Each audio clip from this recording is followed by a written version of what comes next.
మీ business ఏదైనా మీ ఊర్లో promotion చేయాలంటే అది సుమన్ టీవీతోనే సాధ్యం. ఇప్పుడే సంప్రదించండి.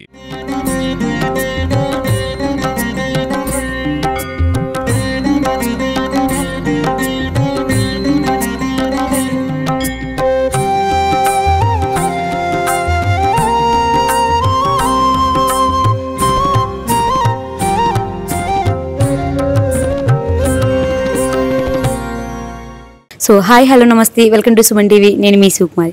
ప్రజెంట్ అయితే మనం ప్రకాశం జిల్లా సంతనూతలపాడు నియోజకవర్గం చీమకుర్తి మండలం రామతీర్థంలో ఉన్న శ్రీ మోక్ష రామలింగేశ్వర స్వామి వారి దేవస్థానం దగ్గర అయితే మనం ఉన్నాం. సో ఈ దేవాలయానికి ఒక చరిత్రే ఉందండి. ఇక్కడ ఈ రామతీర్థం అనే ఒక పేరు ఎలా వచ్చింది, సో ఈ ఊర్లో ఈ టెంపుల్ యొక్క చరిత్ర గురించి చాలా ఉందని కనుక్కున్నాం. మరి ఈ చరిత్ర గురించి ఇక్కడ ఉన్న పూజారి గారు మాట్లాడి తెలుసుకున్నాం. సో చూస్తే చాలా పెద్ద టెంపుల్ లాగా అనిపిస్తుంది. దీనికి చాలా చరిత్ర ఉందని అనిపిస్తుందండి. కానీ ఈ చరిత్ర గురించి తెలిసిన తర్వాత ప్రతి ఒక్క భక్తులు ఇక్కడికి రావాల్సిందే అంట. సో ప్రతిరోజు ఇక్కడికి భక్తులు అయితే వస్తూ ఉంటారని చెప్పేసి విన్నాము. మరి దీని పూర్తి వివరాలు ఇక్కడ ఉన్న పంతులు మాట్లాడి తెలుసుకుందాం రండి. సో ఈ ప్లేస్ చూసిన తర్వాత, ఇవన్నీ చూసిన తర్వాత నాకైతే శ్రీశైలం వెళ్ళినట్టు అనిపిస్తూ ఉంది. సో ఆ విధంగా వైబ్రేషన్స్ అయితే వస్తూ ఉన్నాయన్నమాట. సో ఓవరాల్గా చాలా బాగుంది. సో ఇక్కడికి వచ్చిన తర్వాత ప్రతి ఒక్కరికి చాలా ప్రశాంతంగా ఉంటుంది. సో ఇక్కడ కూర్చోడానికి కూడా చాలా ప్లేసెస్ చాలా ఉన్నాయండి. సో ఎలాంటి ఇబ్బంది లేదు. కానీ ఇక్కడికి వన్స్ వచ్చిన తర్వాత మళ్ళీ మళ్ళీ వస్తారంట. మరి అంత స్పెషల్. సో ఇది స్వయంగా రాములు వారు ప్రతిష్ఠ చేశారని చెప్పేసి అంటూ ఉన్నారనమాట. సో మరి దీని గురించి కూడా తెలుసుకుందాం. నమస్తే గురుగారు. నమస్తే అమ్మా. మీ పేరేంటి గురుగారు? నా పేరు సూర్యప్రకాశ్రావు. మరి గురుగారు, ఈ టెంపుల్కి చాలా చరిత్ర ఉంది. సో ఈ టెంపుల్లో సో సాక్షాత్ రాములు వారే వచ్చి ప్రతిష్ఠ చేశారని చెప్పేసి అంటూ ఉన్నారు. మరి ఈ టెంపుల్ ఎప్పటి నుంచి మీరు పూజలు చేస్తున్నారు గురుగారు? నేను ఇక్కడ 50 సంవత్సరాల నుంచి ఉన్నాను. మా మామయ్య వాళ్ళు ఒక 50 సంవత్సరాలు, 100 సంవత్సరాల నుంచి మేమే చేస్తున్నాం. ఇది క్వారీలు రాకముందు పూర్తిగా ఆరామ క్షేత్రం అంటే అడవిలో ఉండేది. పర్వదినాల్లో మాత్రం యాత్రికులు వచ్చేవాళ్ళు. ఆ కాలంలో ఏంటంటే ఋషులు కూడా వచ్చి ఇక్కడ స్వామివారికి పూజ చేసుకుంటూ పోయేవాళ్ళు. క్రమేణా ఇక క్వారీలు రావటం, యాత్రికుల సంఖ్య పెరగటంతో ఇది దేవాదాయ శాఖలోకి వెళ్ళింది 75 నుంచి. తర్వాత దినదిన ప్రవర్ధమానవుతూ అభిషేకాలు, పూజలు, శాంతులు, శివరాత్రి, కార్తీక పూర్ణిమ, చైత్ర పూర్ణిమ తిరునాళ్ళ ఇట్లా వైభవంగా జరుగుతుంది. ఆదివారం, సోమవారం విశేషంగా వస్తారు భక్తులు. మరి ఆ శివయ్య సాక్షాత్తు వెలిసారా లేకపోతే? ఆ శివుణ్ణి త్రేతాయుగంలో రాములు వారు వనవాసం చేస్తూ అమ్మవారితోటి లక్ష్మణస్వామితోటి కలిసి ఇక్కడ ఒక 6 నెలలు ఉన్నాడు కొండ మీద. ఉత్తరం రాములు వారు. అప్పుడు వారు ఏంటంటే 14 సంవత్సరాలు వనవాసం చేశాడు కాబట్టి 14 చోట్ల ఆయన శివ ప్రతిష్ఠ చేశాడు. వాటిల్లో ప్రముఖమైంది రామేశ్వరం, తమిళనాడు. తర్వాత ఇది కాక ఇంకా 12 ఉన్నాయి. మొత్తం 14 ప్రతిష్టలు చేశారు. వాటిల్లో ఇదొకటి. అప్పుడు అడవిగా ఉండటం వల్ల, ఇక్కడ నీళ్లు లేకపోవటం వల్ల శివుణ్ణి ప్రతిష్ఠ చేశాడు కాబట్టి రామలింగేశ్వర స్వామి ఆయన బాణంతో ఒక కోనేరు తవ్వాడు. ఆ కోనేరుని రామతీర్థం అంటాడు. రాముడు ద్వారా తవ్వబడింది కాబట్టి రామతీర్థం అంటాడు. సో అందుకే అప్పుడు ఈ పేరు కూడా అలా ఏర్పడింది. క్షేత్రానికి కోనేరు పేరుతోటే రామతీర్థం అని పేరు వచ్చింది. రాములు వారు ప్రతిష్ఠ చేశాడు కాబట్టి స్వామివారిని రామలింగేశ్వర స్వామి అన్నారు. ఇంకా ఈ మధ్య చాగంటి ఆయన చెప్తున్నట్టుగా బ్రహ్మసూత్రం, ఈ బ్రహ్మసూత్రం అనేది ఆ మూల విరాట్ శివలింగం మీద ఒక గుర్తుంటుంది. శ్రీరాముడు ప్రతిష్ఠ చేశాడు కాబట్టి దాని మీద బాణం గుర్తుంది. కొన్ని శివలింగాల మీద పద్మాకారంలో ఉంటుంది. ఇది ప్రత్యేకత. ఇప్పుడు 14 ప్లేసెస్ లో వెలిసినా కానీ ఈ ప్లేస్ లో రామేశ్వరం తర్వాత ఇది ప్రసిద్ధి. ఈ 2 ప్లేస్ లో ఉన్నాయి. ఈ ప్లేస్ లో ఎక్కడా లేవు. ఈ బ్రహ్మసూత్రం ఉన్నది ఇక్కడే. చెప్పండి. ప్రతిరోజు పూజలు చేస్తూ ఉంటారు? రోజు నిత్యాభిషేకం, గణపతి పూజ, మహాన్యాసం, స్వామివారికి అభిషేకం, అమ్మవారికి శ్రీ సూక్తంతో కుంకుమార్చన జరుగుతుంటాయి. ప్రతిరోజు జనం వస్తారు. రోజు పూజలు. టైమింగ్స్ ఎలా ఉంటాయి? ఏ టైం కి ఓపెన్ చేస్తారు? 6 మొదలవుతుంది, మధ్యాహ్నం 1 గంట వరకు, సాయంత్రం 5 నుంచి ప్రదోష హారతి 6:30 వరకు ఉంటుంది. ఈ కాలంలో జరిగిపోతూ ఉంటుంది. చక్కగా జరుగుతుంది. చెప్పండి. ఇక్కడ ఎలా ఉండే టెంపుల్ ఆ తర్వాత ఎలా డెవలప్ అయ్యింది? అప్పుడు ఏంటంటే పర్వదినాల్లోనే వచ్చేవాళ్ళు.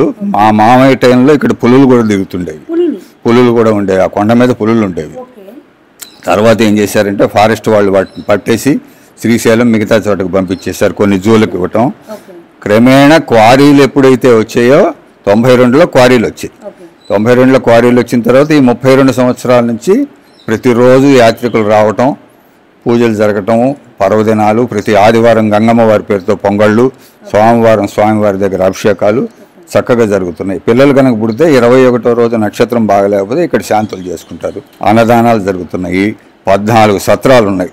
చక్కగా ఈ సత్రాలు దేవాదాయ శాఖలో ఉంది. ఇది 50 సంవత్సరాల నుంచి దేవాదాయ శాఖలో ఉంది. యాత్రికుల వసతి కోసం ఎండోమెంట్ వాళ్ళవి 4 రూములు ఉన్నాయి. ఎవరన్నా వస్తే ఆ రూముల్లో ఉండి స్వామివారి పూజ చేయించుకోవచ్చు. ఇక్కడ రెండో విశేషం ఏంటంటే నిద్ర చేస్తారు. అన్ని దోషాలు పోవటానికి కనుక ఇక్కడ నిద్ర చేస్తే చాలా వరకు దోషాలు పోతాయి. ప్రతిరోజు వచ్చి ఇక్కడ స్టే చేయొచ్చు. ఎవరైనా 4 రూములు ఉన్నాయి కాబట్టి ఉన్నాయి. మిగతా అన్ని కులాలకు సత్రాలు ఉన్నాయి. వైశ్యాసుకు నిత్యాన్నదాన సత్రం ఉంది. మిగతావి ఏంటంటే పర్వదినాల్లో అన్నదానం జరుగుతుంటుంది. అలా భక్తులు రోజు వస్తూ ఉంటారు. ప్రతిరోజు వస్తారు. ఈ గ్రామస్తు వాళ్ళైనా చుట్టుపక్కల మొత్తం ప్రకాశం జిల్లా మొత్తం వస్తారు. ఇక్కడికి ఇదేను విజయవాడ వస్తుంటారు, హైదరాబాద్ వాళ్ళు వస్తుంటారు. ఇక్కడ వాళ్ళు వేరే చోట స్థిరపడతారు కదా, మొక్కుబడి చెల్లించుకోవడానికి ఇక్కడికి వస్తుంటారు. ఇప్పుడు పిల్లలు ఏంటంటే ఈ చుట్టుపక్కల ఉన్నటువంటి కాలేజీలో చదువుకునే పిల్లలు, హై స్కూల్ పిల్లలు కూడా దాన్ని ఏమంటారు హాల్ టికెట్ ఆ పరీక్షలకు ముందు హాల్ టికెట్ స్వామివారి దగ్గర పెట్టి చక్కగా పూజ చేయించుకొని తర్వాత వెళ్ళి పరీక్షలు వస్తుంటారు. సో ఇక్కడ అనుకున్న కోరికలన్నీ నెరవేరుతాయి. సో వచ్చిన భక్తులు మళ్ళీ మళ్ళీ వస్తారని విన్నాము, నిజమేనా? అవునవును. ఇది దక్షిణ కాశీ అంటారు. మనకు వారణాసి ఎక్కడ ఉంది? ఉత్తరప్రదేశ్లో ఉంది. మనకు ఈ పక్క ఏంటంటే రామతీర్థము, తర్వాత త్రిపురాంతకము, భైరవకోన, శ్రీశైలం, ఇవే క్షేత్రాలు. అందువల్ల ఒంగోలులో బయలుదేరారంటే దగ్గరలో ప్రసిద్ధి చెందిన క్షేత్రం ఏంటంటే రామతీర్థం. ఇప్పుడు రామతీర్థం అంటే ఇక్కడ వాటర్ ఏమైనా ఉంటాయా? ఉన్నది. కోనేరు పేరే రామతీర్థం ఉన్నది. స్వామివారికి వాయు విభాగంలో నిండా ఉంటాయి. ఎప్పుడు నీళ్లు ఉంటాయి దాంట్లో. ఇప్పటికి కూడా నీళ్లు ఉన్నాయి అక్కడ. అసలు ఎండటం అనేది ఉండదు. ఎప్పుడు రాములు వారు స్వయంగా తన బాణంతో కోనేరుని తీశారు కాబట్టి దాన్ని రామతీర్థం అంటారు. చాలా విశేషమైంది. ఒకప్పుడైతే అసలు ఆ నీళ్లు తీసుకెళ్లి పొలాల్లో జల్లుకుంటే చీడపీడలు కూడా పోయేవి. అంత మహిమాన్వితమైంది. ఇప్పుడు కూడా అలా చేస్తున్నారా? ఇప్పుడు తగ్గింది. ఎందుకంటే పొల్యూషన్ పెరిగింది కదా ఈ క్వారీలు వచ్చిన తర్వాత. అందువల్ల అంటే క్రమేణా కొన్ని మహిమలు పెరుగుతుంటాయి, కొన్ని మహిమలు తగ్గుతూ ఉంటాయి. ఇప్పుడు ఈ రామతీర్థంలో వాటర్ అయితే ఉన్నాయి, ఎప్పుడు ఉంటాయి. అంటే వెళ్ళి మునుగుతూ ఉంటారా జనాలు? స్నానాలు చేస్తుంటారు చక్కగా. ఇంకా ఏదన్నా ఇళ్లలో చల్లుకోవటానికి తీసుకెళ్తారు దోష నివారణ కోసం. అన్ని విధాలు వాటిని పరీక్ష కూడా చేశారు. వైద్యులు ఆ నీళ్లను పరీక్ష చేసి సమస్త దోషాలు తొలగిస్తాయని వాళ్ళు కనుక్కున్నారు కూడా, పరిశోధనలు చేసి. అంటే ఇప్పుడు ఎండాకాలంలో ఎండిపోయి సో వర్షాకాలంలో అలా ఉండదు. 2 జల్లు ఉన్నాయి దాంట్లో. ఎప్పుడు అది మొత్తం 20 అడుగుల లోతు ఉంటుంది. 8 అడుగులకు అసలు తగ్గదు. ఎన్ని నీళ్లు తీసుకున్నా మళ్ళీ వస్తాయి. మనం మోటార్ పెట్టి కొట్టామనుకో తెల్లవారేటప్పుడు 8 అడుగులు మళ్ళీ నీళ్లు వస్తాయి. ఒక 8 అడుగులకు తగ్గదు. ఏ ఎండాకాలం అయినా 4 సంవత్సరాలు, గతంలో 4 సంవత్సరాలు సరిగా వర్షాలు లేవు, అప్పుడు కూడా ఉన్నాయి. మరి గురువు గారు ఇక్కడ మీరు పూజలు చేస్తూ ఉంటారు కాబట్టి మీరు ఎన్ని సంవత్సరాల నుంచి చేస్తున్నారు? ఇక్కడ 56 నుంచి చేస్తున్నారు. మరి 56 సంవత్సరాలు శివయ్య మీ ఒంట్లోకి వచ్చి ఇలా జరుగుతుందని చెప్తూ ఉంటారు అని విన్నాము. కొంతమందికి అలా మీకేమన్నా చెప్పడం జరిగిందా? మనకు ఓరకు స్ఫురిస్తుంది అంతే. అంటే ఇలా నాకు ఈ విధంగా చేస్తే బాగుంటుందని మనం అట్లా మనకు ఆ భావం స్ఫురింపు చేస్తాడు. కానీ భగవంతుడు ఒంట్లోకి వస్తే అందరూ తట్టుకోలేరు కదా. ఆ భావాన్ని స్ఫురింపజేస్తాడు. ఆ సమయంలో వచ్చిన మాటలు నిజమవుతాయి. అన్ని సందర్భాల్లో రావు. అలా జరిగిందా ఎప్పుడన్నా మీకు? చాలా ఉంటాయి సంఘటన ఏమన్నా షేర్ చేస్తారా? అంటే చాలా సంఘటనలు ఉంటాయి. మనం ఎంతో పేదరికంలో ఉన్న వాళ్ళకి మనం పూజలు చేసాం, గొప్ప శ్రీమంతులైనారు. సంతానం లేని వాళ్ళకి చేసాం, సంతానవతులైనారు. చాలా ఉంటాయి. వ్యాధిగ్రస్తులు ఉన్నారు, చేసాం, వ్యాధులు తగ్గుతాయి. మరి ఇక్కడ అభిషేకాలు చేయించుకోవాలంటే మిమ్మల్ని అప్రోచ్ అవ్వాలంటే ఎలా గురువు గారు? ఏముంది, వచ్చి మా ఫోన్ నెంబర్ని కాంటాక్ట్ చేయొచ్చు, లేదా ముందు రోజు వచ్చి చెబితే మేము పట్టి రాసిస్తాం, లేదా మాకు డబ్బులు ఇస్తే మేమే అన్ని వస్తువులు ఏర్పాటు చేసి చక్కగా చేసి. అంటే ఎలాంటి అభిషేకానికి కావాల్సిన ఐటమ్స్ ఒకసారి చెప్తారా? పంచామృతాలు, ఆవు పాలు, ఆవు పెరుగు, ఆవు నెయ్యి, తేనె, చక్కెర, ఇక పసుపు, ఇవన్నీ మామూలే. కొబ్బరికాయలు ఒక 5, కొద్దిగా దేవుడు నైవేద్యానికి బియ్యం, ఇవి కనీసం. దాన్ని ఇంకా మనం ఎంతైనా చేసుకోవచ్చు. పూలదండల దగ్గర నుంచి అభిషేకానికి ఇంత లేదు. ఏకరుద్రం, ఏకాదశం, మహారుద్రం, అతిరుద్రం ఎంతైనా చేసుకోవచ్చు. అది అంటే వాళ్ళు చాలా చేపిస్తారు లేకపోతే మీరు చేస్తారు అభిషేకం? వాళ్ళు ఇక్కడది లేదు. మనకు ఒక శ్రీశైలంలో మాత్రమే స్పర్శ అనేది ఉంటుంది. వైదిక సాంప్రదాయంలో ఉన్న చోట అక్కడ శ్రీశైలంలో కూడా మళ్ళీ అమ్మవారి దగ్గరికి వెళ్ళినవారుగా. ఆ మూల విరాట్ ఏంటంటే అది జ్యోతిర్లింగం, స్వయంభూ కాబట్టి అక్కడను కొన్ని ఉత్తర దేశంలో అది సాంప్రదాయం. దక్షిణ భారతదేశంలో కర్ణాటక వరకు ఎక్కడ మూల విరాట్ దగ్గరికి వెళ్ళినవారు. మరి గురుగారు ఈ ప్లేస్ లో ఎక్కడి వరకు లోపలికి ఎంట్రీ? అంతరాలయం, అది అంతరాలయం. అంతరాలయం వరకు ఉభయదాతలు అంటారు, పూజ చేయించేవాళ్ళు. వాళ్ళు అక్కడ కూర్చుంటారు. గర్భాలయంలో అర్చకులు ఓన్లీ గర్భాలయంలో మీరు మాత్రమే వెళ్తారు. వాళ్ళ తరఫున వాళ్ళ గోత్ర పేరాలతోటి మేము చేసేస్తాం. ఇంకా అంటే పెద్ద పెద్ద వాళ్ళు కూడా లోపలికి వేస్తారు, అలాంటి వాళ్ళు ఎవరు రారు. ఎంత పెద్ద వాళ్ళని ఈ ప్లేస్ వరకే వస్తారు. ఎక్కడైనా అంతే. ఇప్పుడు మేము వేరే గుడికి పోతున్నాం, మేమైనా దూరంగా ఉంటాం, అక్కడ అర్చక స్వాములే చేస్తారు.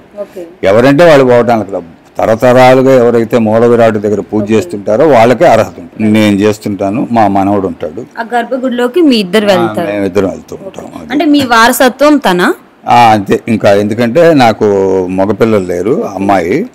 అందువల్ల మా మనవరాలకు అతను ఇస్తున్నాం కాబట్టి మా మనవడు అతను వస్తాడు. అతని నుంచి కంటిన్యూ అవుతూ ఉంటుంది. ఇప్పుడు చట్టం ఏంటంటే అర్చకులు ఎవరికి కూడా రిటైర్మెంట్ అనేది లేదు. మనకు ఒంట్లో ఓపిక ఉన్నంత వరకు చేసుకోవచ్చు. తర్వాత మన అనుమతితోటి ఎవరొకరు వారసత్వంగా ఉంటారు. అంటే ఇక్కడ మీకు ఉండటానికి స్టే అలాంటి ఏమైనా ఇస్తూ ఉంటారు? దానికి మేము ఇల్లు కట్టుకున్నాము. కొంతమంది సంపన్నులు కొంత సహాయం చేశారు. అందువల్ల ప్రభుత్వం వారి సహకారం, ప్రజల సహకారంతో ఇల్లు కట్టుకున్నాను. నేను ఇక్కడే ఉంటున్నా. పూర్వం నుంచి మేము ఆ భయం అనేది అనుకోకుండా కొన్ని సత్రాలు ఉన్నాయి. వర్తకుల సత్రం ఉంది, మా బ్రాహ్మణ సత్రం ఉంది, మిగతా వాళ్ళు ఉన్నాయి. మేము మొదటి నుంచి అలవాటు పడ్డాం. అది ఆరామ క్షేత్రాల్లో ఉండటం అలవాటు పడ్డాం. ఇప్పుడు జనరేషన్ ఏంటంటే టౌన్లో ఉండి బండేసుకొని రావడం, చేసుకోవటం, మళ్ళీ మధ్యాహ్నానికి ఇంటికి వెళ్తారు. మేము పూర్వం కాలం వాళ్ళం కాబట్టి స్వామివారిని కనిపెట్టుకొని సర్వకాల సర్వావస్థలో మేము దేవాలయం సమీపంలో ఉంటాం. గురుగారు, ఈ టెంపులే కాకుండా చాలా టెంపుల్స్ ఇక్కడ ఉన్నాయి. వీటి చరిత్ర ఏంటి? ఒకేసారి గంగమ్మ వారి గుడి ఉన్నది. ఇక్కడ ప్రధానమైనవి అనాది నుంచి ఉన్నది మూడే: రామలింగేశ్వర స్వామి దేవస్థానం, గంగమ్మ తల్లి దేవస్థానం, కోనేరు, చుట్టూ ఉన్న కొండలు. ఇవి అనాది నుంచి ఉన్నాయి.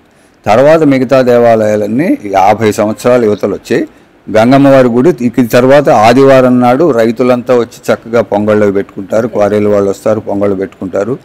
ఆమె పేరుతోటి రేపు 12వ తారీఖు ఏప్రిల్ 12 చైత్ర పూర్ణిమ అంటారు. తిథుల్లో బ్రహ్మాండంగా విద్యుత్ ప్రభలు కట్టి చక్కగా తిరునాళ్ళు చేస్తారు. అమ్మవారు స్వయంభూ అక్కడ. చాలా సంవత్సరాలు, కనీసం 100 సంవత్సరాల క్రితం ఆమె స్వయంభూగా వెలిసింది. 2 గ్రామాల వాళ్ళు ఉన్నారు, చేమకుర్తి ఒకటి, రాజపాలెం ఒకటి. ఆ 2 గ్రామాల వాళ్ళు అక్కడ కావాల్సినటువంటి సాంఘిక ఆచారాల ప్రకారం అమ్మవారిని ఆ పద్ధతుల్లో ఆరాధిస్తారు. ఇక్కడ ఏంటంటే మనం వైదికాచారంలో శివుని ఆరాధిస్తాం వేద మంత్రాలతోటి. అక్కడ ఏంటంటే రైతులు వాళ్ళు వాళ్ళ పద్ధతుల్లో పురాణోక్తంగా చేసుకుంటారు. మరి గురుగారు, రాములు వారు ఇక్కడికి వచ్చి కొండ మీద నివసించారన్నారు. ఆ కొండ ఇప్పుడు అలానే ఉందా? ఆ కొండ అదే ఉత్తరం వైపు కనపడే డెవలప్ చేశారు ఆ కొండ పైన? ఆ కొండ ఇంకా చేయలేదు. మా వెనక నిజలింగ చిక్కైన భక్తులు ఉండేవాళ్ళు. కొండ మీద గుహలు ఉన్నాయి. అది ఇప్పటికీ గుహలు ఉన్నాయి. అంటే భక్తులు ఎవరైనా వెళ్ళి చూస్తూ ఉంటారు ఆ గృహాన్ని? 5-6 గంటలు పడుతుంది ఒక్కళ్ళగా. అంటే పైకి వెళ్ళిన తర్వాత ఆ గృహలు ఎలా ఉంటాయి మీరు చూసారా? నేను వెళ్ళలేదు, వెళ్ళిన వాళ్ళు చెప్పటం. అంటే ఎలా ఉంటాయి ఆ గృహలు? ఎలా ఉంటాయి పైన? లోపలికి ఉంటాయి, 10 మంది పడతారు. కొండ మీద ఒక కోనేరు ఉంది. పూర్వం నిజలింగ చిక్కయ్య అని ఓ భక్తుడు ఉండేవాడు కొండ మీద. తర్వాత కాలాల్లో బందిపోడ దొంగలు ఉండేవాళ్ళు. అట్లా అనేక. ఆ కొండ అందరూ పోలేరు కదా, ఫారెస్ట్ కింద ఉంటుంది. ఫారెస్ట్ వాళ్లే వారానికి ఒకసారి పోయి కొండ మొత్తం చెక్ చేసుకుని. కొండ మీదకి మెట్లు ఏమైనా ఉన్నాయా? మెట్లు లేవు, కాలిదారులు. వెనక ఏంటంటే ఆవులను తీసుకొని కొండ మీదకి వెళ్ళి మేపుకుండేవాళ్ళు. ఆ కాలంలో ఏంటంటే ఈ పుట్లాగా ఈ మేతలు లేవు కదా, ఎండాకాలం వచ్చిందనుకో కొండకు తోలేవాళ్ళు. అటు దగ్గర శ్రీశైలం దగ్గర ఉన్నవాడు శ్రీశైలం పశువులను తోలేవాళ్ళు. కొండల్లో ఏంటంటే వర్షాలు సెలయేళ్ళు ఉంటాయి కాబట్టి వాటికి మేత సమృద్ధిగా దొరికేది. మళ్ళీ వర్షాలు పడంగానే మళ్ళీ తెచ్చుకునేవాళ్ళు. మరి గురువు గారు, ఇక్కడ సాక్షాత్ రామలింగేశ్వర వెలిసారని చెప్పారు. మరి కొండ మీద శివుడు, అదే విధంగా కోనేరు అవి ఎలా వచ్చాయి? కొండ మీద ఋషులు ఉన్నప్పుడు వాళ్ళు ఒక శివలింగాన్ని ప్రతిష్ఠ చేసుకున్నారు. 11వ శతాబ్దంలో మనకు కర్ణాటకలో కానీ, తమిళనాడు కానీ, ఆంధ్రదేశం కానీ మొత్తం వీరశైవ మతం వ్యాప్తిలో ఉంది. ఆ సమయంలో నిజలింగ చిక్కయ్య అనే భక్తుడు శైవ మతాన్ని తీసుకొని అతను ఆ కొండ మీద ఉంటూ పాశుపత దీక్ష తీసుకొని పంచాక్షరి జపం చేసుకుంటూ ఉండేవాడు. ఆ కోనేట్లో ఎప్పుడు నీళ్లు తగ్గవు, ఇప్పటికీ ఉంది. దాని తాలూకు వీడియోలు కూడా ఉన్నాయి. పోయిన వాళ్ళు కుర్రవాళ్ళు వెళ్ళి తీసుకొని వస్తుంటారు, కాలేజ్ స్టూడెంట్స్ అట్ట. నీళ్లు ఎప్పుడు సమృద్ధిగా ఉంటాయి అన్ని కాలాలు. అక్కడ పూజలు జరగవు. వాళ్ళు ఎవరన్నా ఋషులు చేసుకోవటం, ఎవరన్నా పోయిన వాళ్ళు స్వయంగా దండం పెట్టుకోవటమే కానీ అవన్నీ స్థితిలాలతో తవ్వేశారు. దొంగలు నిధుల కోసమని వాటి కోసమని ఈ ప్రాచీనమైన కొండల మీద ఉన్న కోటలను ఎట్ట తవ్వారో ధ్వంసం చేశారు వాటిని. అందువల్ల అవశేషాలు ఉంటాయి, శిథిలాలు ఉంటాయి. కోనేరు మాత్రం సమృద్ధిగా ఉంది. ఆ గుహలు చాలా ఉంటాయి, మనం కనుక్కోలేం కదా. కాలాంతరంలో ఒక కంత ఉంటుంది, సొరంగం ఉంటుంది, అది కొద్ది దూరం పోతుంది. దాంట్లో ఏంటంటే చల్లగా ఉంటుంది. మనుషులు లేకపోతే మృగాలు ఉంటాయి. ఋషులు ఉన్నారనుకో వాళ్ళ వాకిలికి ఏదో ఒక బండ లాంటిది అడ్డం పెట్టుకునేది లోపల నుండి జపం చేసుకుంటారు. అక్కడ కందమూలాలు అవే వాళ్ళకి ఆహారం. భక్తులు వెళ్ళడం అంత ఈజీ కాదు, క్రమేణా తగ్గిపోయింది. అంటే ఒకవేళ మేము వెళ్ళాలనుకున్నా ఒక 10 మందిగా కలిసి మీరు ఉదయం 7 గంటలకు బయలుదేరితే 12ంటికి వెళ్తారు.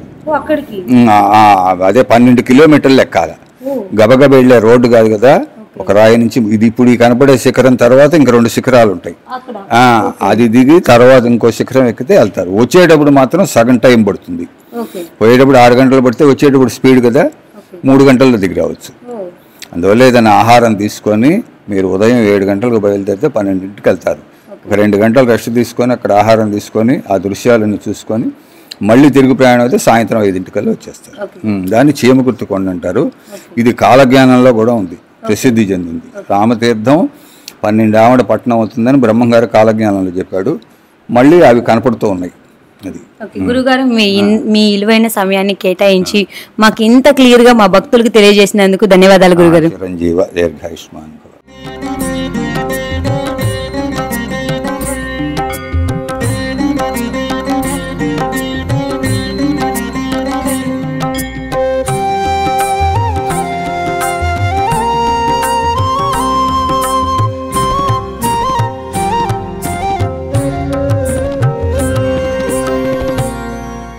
సో ఈ టెంపుల్ యొక్క కోనేరు గురించి మన గురువు గారు అయితే చెప్పడం జరిగింది.